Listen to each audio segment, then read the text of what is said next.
I would like to introduce our first speaker, Mr. Asif Ali Qureshi. Mr. Asif Ali Qureshi has over 25 years of experience in the financial sector, spanning banking, economic and financial research, investment banking, consulting, teaching, training, and entrepreneurship. He co-founded 2 stock brokerage companies and an online financial database portal. Mr. Asif's key areas of focus for analytical work include the economy, financial services, and energy. He also served as a member of the Prime Minister's Economic Advisory Council in 2021. He has consulted for the ADB, World Bank, and FCDO. He is a member of the Capital Market Advisory Council of the Ministry of Finance and various committees established by the SECP and Ministry of Finance.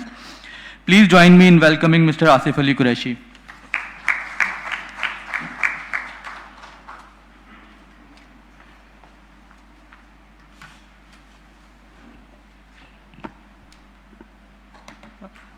Assalamu alaikum, and thank you very much, Yaqub Saab, and I'm really grateful to this forum for inviting me, although I'm not a Mehman, but still accepting me as a speaker on this occasion.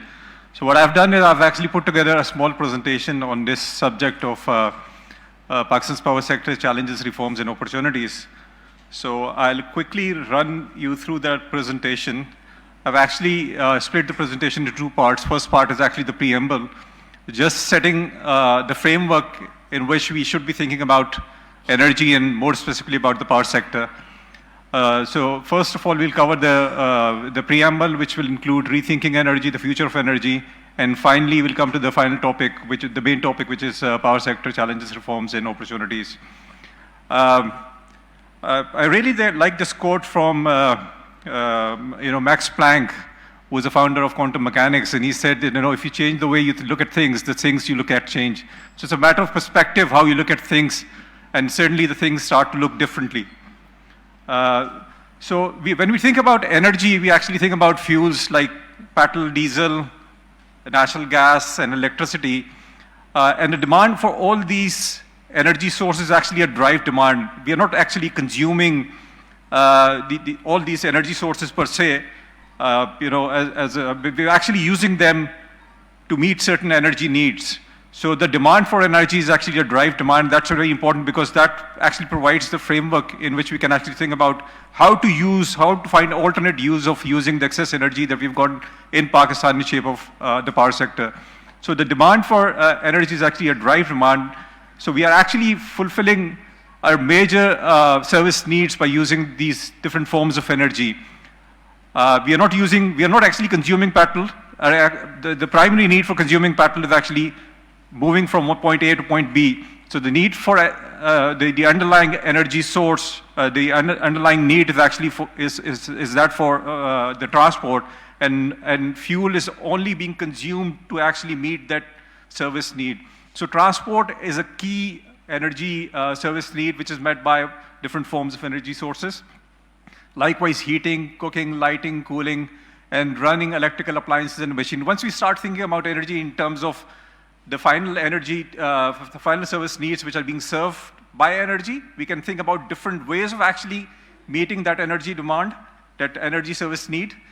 Energy is not just used for meeting certain service needs, it's actually also used for certain products like fertilizer and petrochemicals. So energy is used not just restricted to meeting these service needs that we listed here, but also for meeting the non-energy uses in shape of products like fertilizers and petrochemicals. The same is being represented here when you look at the energy demand, energy supply chain. We start from primary energy supply, then that primary energy is transformed using different processes of refining, and then furthermore it gets transported by using different mechanisms like road transport and gas pipelines and oil pipelines, stuff like that.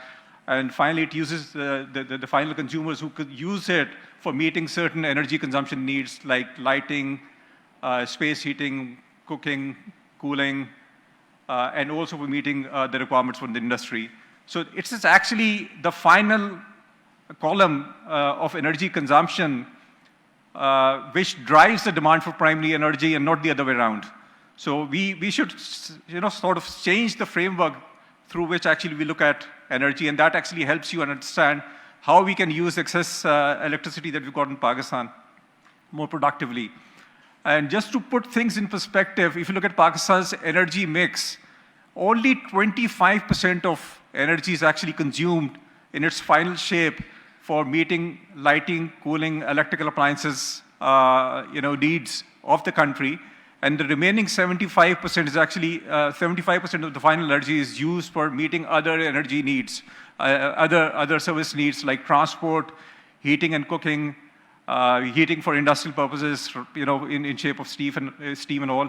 And also about 9% is consumed for meeting the non-energy sources. This is based on 2023 data of Pakistan Energy Yearbook. Next, we'd like to look at the key global trends in energy. Anything which happens globally finally finds its way into any country of the world. So something which is happening in India right now might find its way into Pakistan maybe a couple of years down the road. So it is important for energy and for technology for anyone to understand how this process actually works. I know I sort of think about technology and all these global trends. Just a pani ka flow, it actually finds its own way. It makes its way to all the places it needs to go to. So if you look at the global energy sector trends, there are three key trends that I'd like to highlight here. First of all, the future of energy is electric. So most of the energy service needs eventually will be met through electricity. Even in our personal experience, we can actually relate with that. Maybe 15, 20, 30 years ago, we were using gas stoves for warming up our food, for making tea. But we started using electrical appliances like microwave ovens and electric kettles for meeting that need. So that consumption of natural gas has already shifted to electricity. Likewise, in the future, transport, it has already started to happen. Transport or mobility is being electrified. Water heating, in case of Karachi as well, probably a lot of us have already shifted from gas geysers to twin source geysers, which run on both natural gas as well as electricity. So that is already shifted. There's a shift happening there as well. Likewise, space heating. We are using inverter ACs now for space heating. Earlier, that need was actually met by gas heater, and likewise, in some shape and form, cooking is already, there's some shift, although a much slower shift, a much smaller shift in the trend of cooking towards electricity. And the future is going to be, all these service needs will actually be met through electricity. And we are seeing that happen globally at a much accelerated pace, but the same is going to happen in Pakistan in the future as well. So that is one key trend that we need to keep in mind. Secondly, renewables and battery are disrupting the traditional grids. The traditional grids were built around one-way distribution of electricity, one-way flow of electricity from power generators to the consumer. Now they're bi-directional grids, and they're smarter grids. The distributed generation model is sort of spreading and catching on. So renewables, mainly solar, wind, and other forms of renewable sources like biomass and stuff like that, along with storage, is going to sort of change the way the future electricity grid is going to look like. And this is the third major trend, that the grid of the future is going to be decentralized and distributed. So unlike that unidirectional grid that we are used to traditionally, that is going to undergo a transformation as well. So these are the three key trends. The future of energy is electric. Second, renewables and grid and battery storages are going to change the way grids looked. And this is the third trend, which is a grid of the future, which is decentralized and distributed. So this was the first part of the presentation. Now I'll come to the main topic of Pakistan's power sector. Challenges, reforms, and opportunities. We are already familiar with all the key issues that the sector is actually facing. So what I've done is that I've tried to differentiate between the causes and their effects.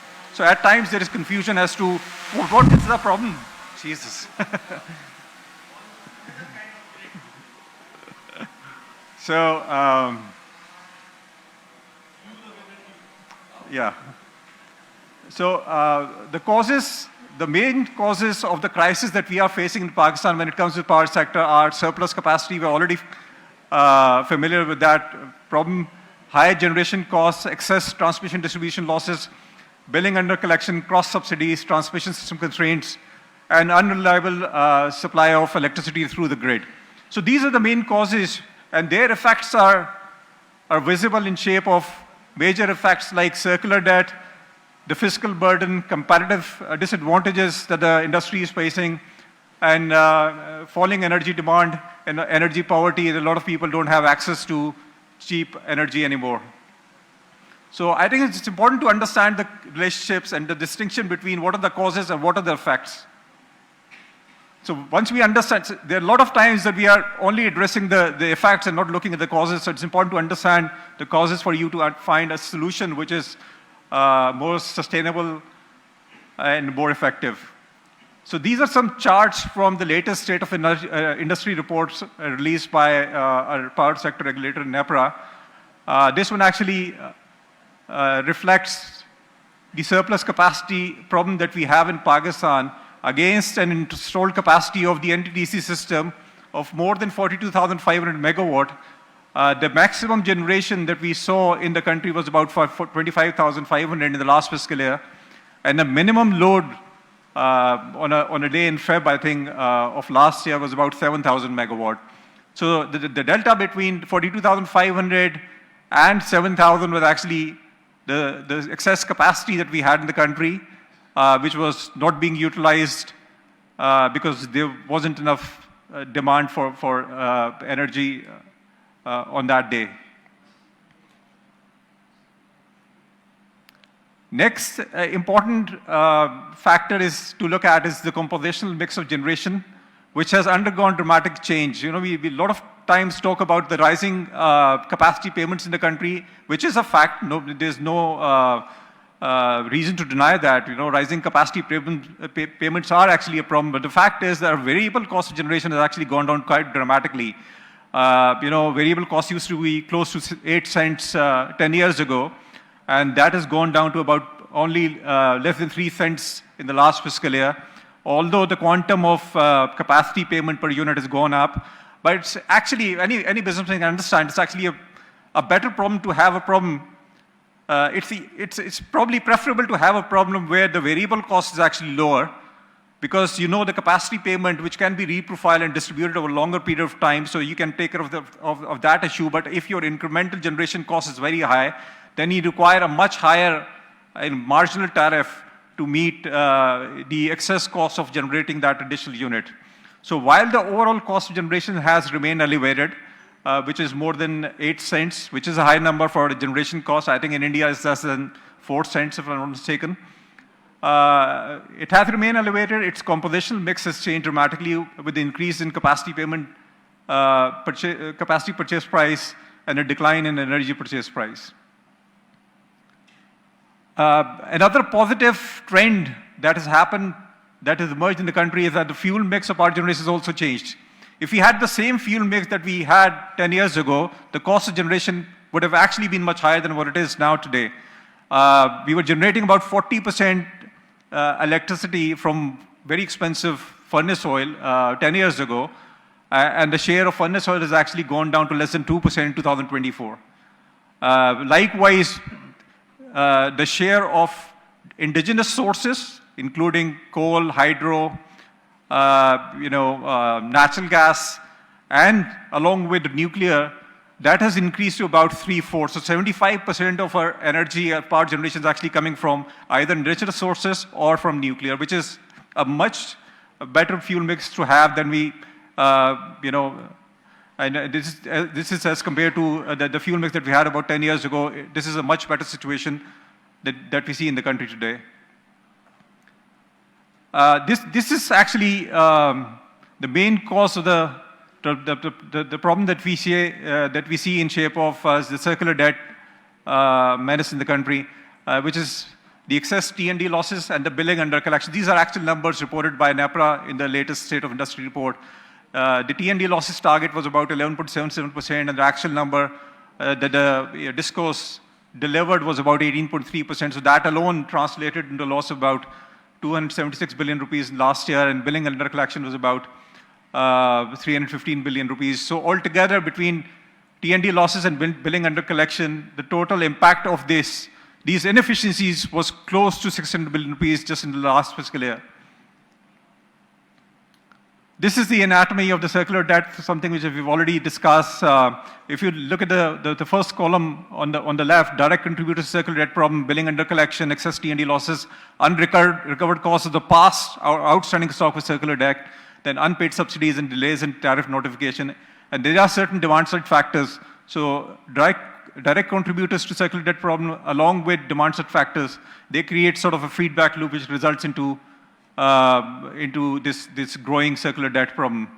So these are some charts which reflect the trend in the fiscal support which is provided, these are essentially subsidies and the payments that the government is making through the budget to ensure that the circular debt stock remains in check or in line with the agreements that they made with the commitments that they made with the IMF. So since the start of the problem in 2007, when this circular debt started to emerge for the first time, since then till 2024, we've spent about close to 7 trillion rupees, in shape of support to the power sector. And just imagine for a time, just think if this amount was actually spent on maybe social sector, like healthcare, education, and building infrastructure, if 7 trillion rupees had gone into those uses rather than being spent on subsidies alone. And if you look at the chart on the right, it actually shows the circular debt stock. So despite spending close to about 7 trillion rupees, we still have 2.4 trillion rupees in outstanding circular debt. This is the trend in the grid sales, which includes both DISCOs and KE. As you can see, over the last 3 years, we've actually seen a decline in the demand for grid electricity, and there are a lot of factors. Renewables is one of them, but the fact is there's so much that you can achieve when the economy is growing by less than 2% a year. And this, again, is another problem that the country is facing, which in shape of the transmission constraints, that we have cheap power generation capacity trapped in the south. South means the area around Karachi and in Sindh and Balochistan. So we have some of the cheapest power generating sources located in the south, but we don't have sufficient transmission capacity to transfer that power generation to the main demand center, which is north of Guddu. 80% of Pakistan's demand is actually north of Guddu. But the transmission capacity, while we have close to about 13,000 megawatt of cheap electricity installed here, we can only transfer 4,500 megawatt during summers and about 2,500 megawatts in winters to the north. So a lot of this cheap capacity has remained trapped in the southern region. It remains idle. There's a very, Rohil Saab is going to come next. Inka plant, it's probably sitting idle while the variable cost of his plant's production is very low. So if he didn't have that transmission constraint, maybe Lucky's plant would have been producing even during the winter season, during the lean season. So one of the solutions is, and we'll talk more about the solutions later, but if you think about it, if you have so much cheap capacity located in the south, maybe you can supply it at a lower rate in that region as well. So I think that's something that the government needs to look at and just move away from that fixation with the uniform national tariff regime. So what needs to be done? There are essentially three things, broadly speaking, which are required. A, good governance to eliminate the inefficiencies in the sector. Secondly, we require massive investment because to remove that transmission and distribution bottlenecks, only governance is not going to be enough. So we require cash dollars, and that can only come from the private sector. And the third is that we need demand. I think these are, broadly speaking, the three main things that we require. More specifically, the key reforms which I think are needed are unified energy planning and regulatory framework. The entire reason for presenting that preamble at the beginning and presenting a different way of thinking about energy was that we actually require a unified approach towards thinking about energy, and not just operating in the silos that, there is a petroleum ministry which is, which has very different objectives compared to the power ministry, which is entangled in different set of challenges. So we require a unified approach, which means there should be one energy ministry, there should be a unified regulator, and we should be planning in an integrated energy framework and not in shape of forecasting demand for individual fuels. That should be the outcome and not the way of forecasting demand for future energy. Then dismantling nationally informed tariff regime, I've explained the reason for that as well. That we've got so much cheap capacity installed in the south, and we can't use that in the north, we can't transfer that. If we can't transfer that, so we can at least use that cheaper electricity in the south and increase the productivity of the southern region. Removal of cross subsidies. One of the reasons, if you think about the actual national uniform tariff, that should be the consumer tariff, that should be close to about 34, 35 rupees. I think probably you and I and most of the industry will be very happy to pay that tariff. But the problem is that 50% of the grid electricity goes to the domestic residential sector, and about 3/4 or 2/3, and not 3/4, 2/3 of those domestic sectors are massively subsidized. So there's a very small number of domestic consumers and industry and commercial consumers who are, bearing the burden of subsidies in shape of cross subsidies to those domestic consumers and also to the agriculture sector. So I think it's important for the government to charge only the fair price of energy, delivering energy to the consumers, and not putting the burden of cross subsidies, which should be coming directly from the budget and not via other consumers in shape of higher tariffs charged to those consumers. Then privatization of transmission and distribution sector, I think we've seen that happen. Every time there's a change in the government, we talk about, okay, let's change the boards of the distribution companies, and they'll dramatically solve the problem. That has never happened, and that is never going to happen. The way the private sector operates, the private sector thinks, is very different with the way the governments are designed to work.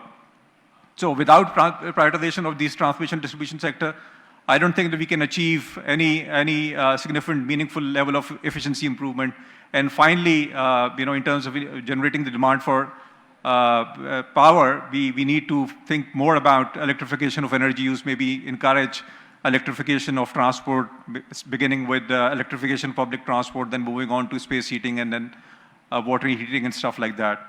I'm a very big proponent of private sector. I think we've got amazing success stories in Pakistan. KE is one of them. They've achieved dramatic reduction in transmission distribution losses, and not just reduction in T&D losses.